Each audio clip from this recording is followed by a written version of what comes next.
nama saya Sean. Hari ini saya akan bercerita tentang asal-usul kota Cianjur. Dikisahkan pada zaman dahulu kala di daerah Jawa Barat hiduplah seorang lelaki petani yang sangat kaya. Seluruh sawah dan ladangnya menjadi miliknya. Penduduk desa hanya menjadi buruh tani, penggarap sawah, dan ladang lelaki kaya itu. Petani kaya itu memiliki sifat kikir. Oleh karena itu, ia sering dipanggil Pak Kikir.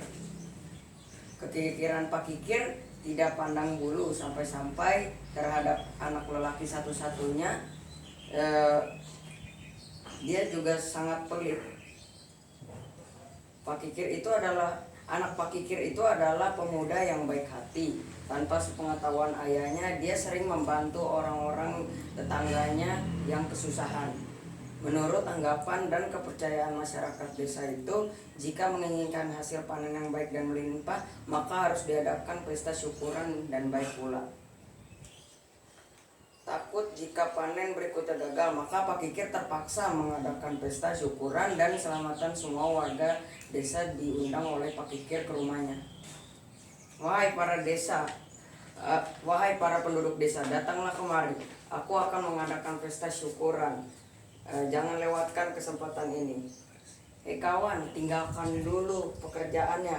Pak Kikir sedang mengadakan acara syukuran. Kita para desa diundang untuk datang ke rumahnya. Ayo, buruan kita datang. Begitu setelah warga sampai di rumah Pak Kikir.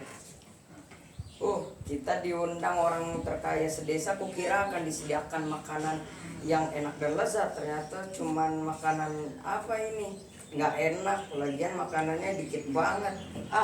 Ternyata pikiranku meleset. Iya betul, tuh. Lihat para tamu undangan yang lain juga tidak mendapat makanan.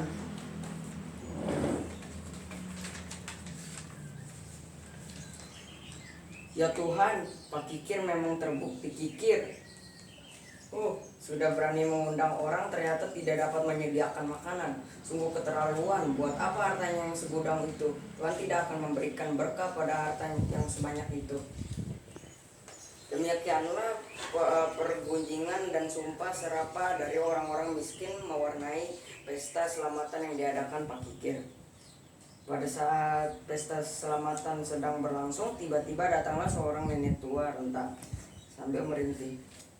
Tuan, berilah saya sedekah walau hanya dengan sesuap nasi. Apa? Sedekah? Kau kira untuk menanak nasi tidak diperlukan jerih payah? Berilah saya sedikit dari harta Tuhan yang berlimpah itu, Tuan. Tidak, cepat kau pergi dari sini atau aku akan suruh tukang pukulku untuk menghajarmu. Nenek tua itu segera berlalu dan dari hadapan Pak Kikir.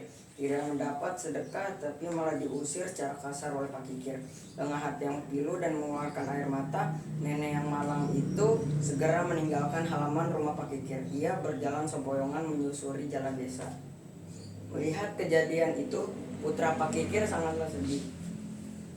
Kasihan nenek itu, sudah dibentak-bentak ayah tapi tidak dikasih makanan oleh ayah. Gimana ya caranya aku bisa mengasih sedekah ke nenek itu? Oh iya, aku kasih saja jatah makan siangku hari ini. Tak lama kemudian anak Pak Kikir mengejar si nenek tua. Mana si nenek ya? Oh, itu dia di ujung desa. Nek, tunggu nek.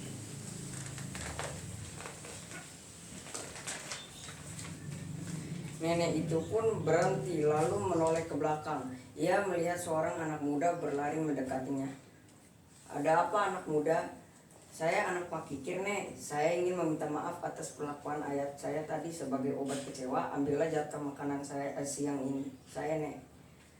Terima kasih, Nak. Engkau sangatlah baik hati. Semoga Tuhan akan membalas kebaikanmu dengan kemuliaan. Sama-sama, Nek.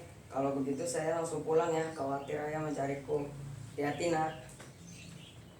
Setelah anak Pak Kikir pergi, nenek tua itu pun segera menyantap makanan itu. Lalu kembali melanjutkan perjalanan menuju ke sebuah bukit di dekat desa. Setibanya di atas bukit, ia berhenti sejenak untuk melepaskan lelah. Dari atas bukit itu, ia dapat melihat rumah Pak Kikir berdiri dengan megah di antara rumah-rumah penduduk desa. Ia turut bersedih melihat penderitaan penduduk akibat keserakahan Pak Kikir. Dasar orang tua serakah, tunggulah pembalasannya. Pak Kikir, Tuhan akan menimpakan hukuman kepadamu. Keserakahan dan kekikiranmu akan menenggelamkanmu. Usai berdoa kepada Tuhan yang Maha Kuasa, nenek itu pun segera menancapkan tongkatnya ke tanah. Begitu ia mencabut kembali tongkatnya, terpancarlah air yang sangat deras dari lubang tancapan itu. Semakin lama lubang tancapan itu semakin besar, sehingga terjadilah banjir besar. Melihat kedatangan banjir itu, para warga yang masih berkumpul di rumah Pak Kikir menjadi panik dan segera berlarian mencari tempat perlindungan untuk menyelamatkan diri. Hah, kenapa tiba-tiba ada air mengalir banyak sekali? Ini banjir. Iya betul, ini banjir. Banjir, banjir, ayo lari.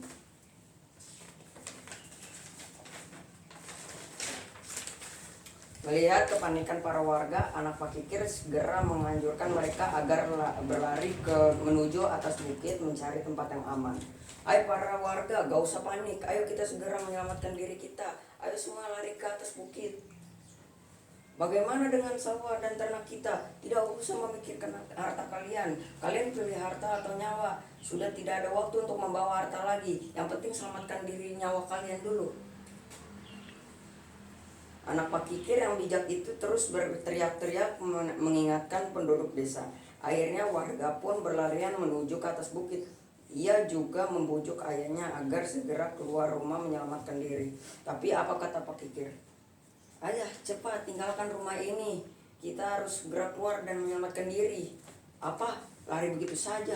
Bodoh, aku harus mengambil peti hartaku yang kusimpan di dalam tanah dulu. Ayah, ayo cepat keluarlah dari rumah. Banjir itu sudah semakin dekat. Kita harus segera menyelamatkan diri. Ayah, ayo cepat. Ayah, keluar ayah. Duh, gimana ini? Ayah tidak mau keluar juga. Ya sudah, aku harus menyelamatkan diri juga. Pak Kikir tidak menghiraukan seruan anaknya. Ia terus berusaha mengambil peti hartanya yang disimpan di dalam tanah. Sementara anak Pak Kikir dan warga menyelamatkan diri berlari naik ke atas bukit.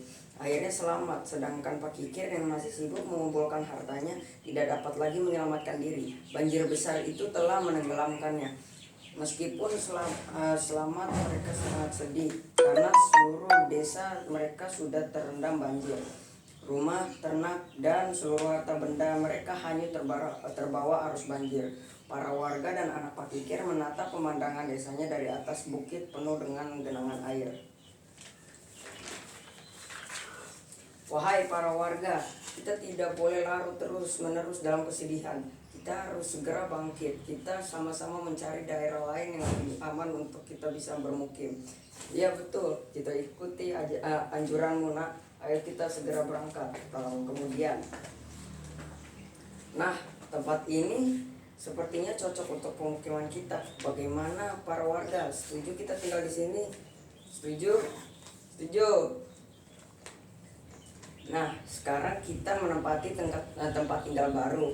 Kita harus memiliki pemimpin untuk memimpin desa kita yang baru. Bagaimana kalau kita memilih pemuda ini untuk menjadi kepala desa kita yang baru? Setuju para warga? Setuju. Sekian dari saya, terima kasih.